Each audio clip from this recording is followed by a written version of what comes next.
श्रीधर अगर चाहते तो प्राइवेट जेट खरीदते, लेकिन उन्होंने खरीदी साइकिल।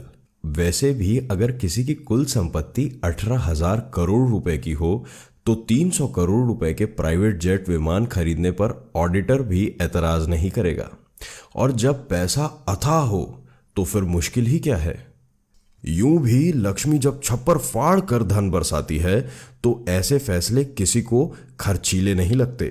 शायद इसीलिए एक खरबपति के लिए जेट विमान खरीदना ऐसा ही है जैसे किसी मैनेजर के लिए मारुति कार खरीदना।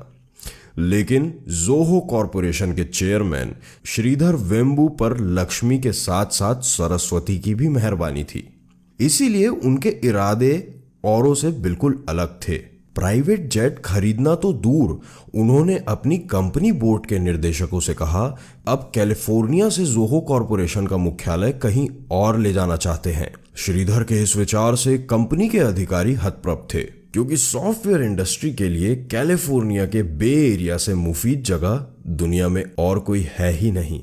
गूगल, एप्पल, फेसबुक, ट्विटर या सिस्को सब के सब इसी इलाके में रचे बसे फले फूले। पर श्रीधर तो और भी बड़ा अप्रत्याशित फैसला लेने जा रहे थे। वे कैलिफोर्निया से शिफ्ट होकर सिएटल या ह्यूस्टन नहीं जा रहे थे, वे अमेरिका से लगभग 13,000 किलोमीटर दूर चेन्नई वापस आना चाहते थे। उन्होंने बोर्ड मीटिंग में कहा कि अगर डेल, सिस्को, एप्पल या माइक्रोसॉफ्ट अपने दफ्तर और रिसर्च सेंटर भारत में स्थापित कर सकते हैं तो जोहो कॉरपोरेशन को स्वदेश लौटने पर परहेज क्यों है। श्रीधर के तर्क और प्रश्नों के आगे बोर्ड में मौन छा गया। फैसला हो चुका था। आईआईटी मद्रास के इंजीनियर श्रीधर वापस मद्रास जाने का संकल्प ले चुके थे।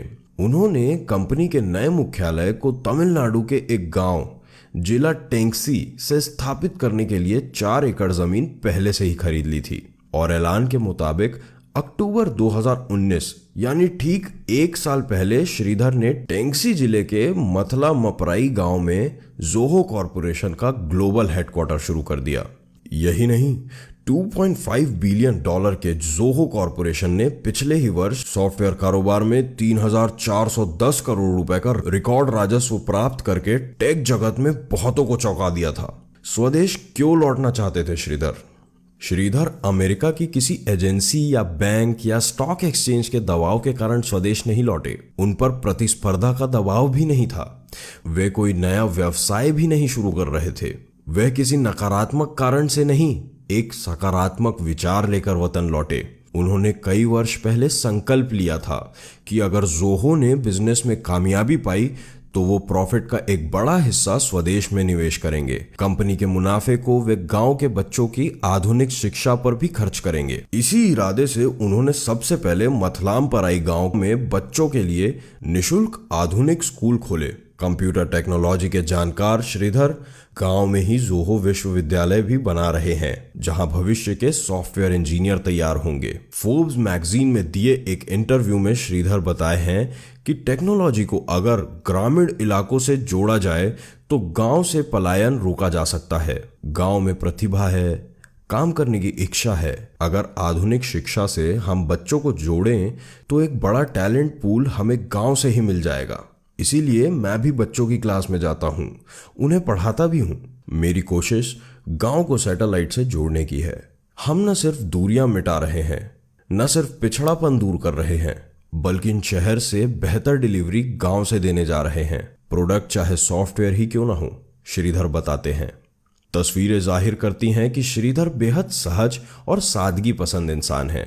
वह लुंगी और बुशर्ट में ही अक्सर आपको दिखेंगे।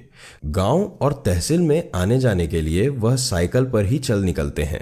उनकी बातचीत से, हाव भाव से यह आभास नहीं होता है कि श्रीधर एक खरबपति सॉफ्टवेयर उद्योगपति हैं, जिन्होंने 9,000 से ज्यादा लोगों को रोजगार दिया है, जिसमें अधिकांश इंजीनियर हैं।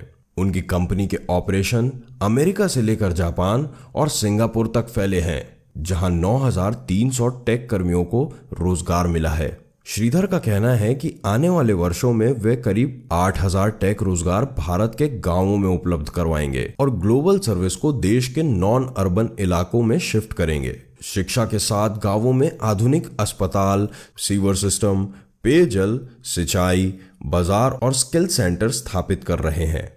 जननी जन्मभूमिश्च स्वर्गादपि गरीयसी।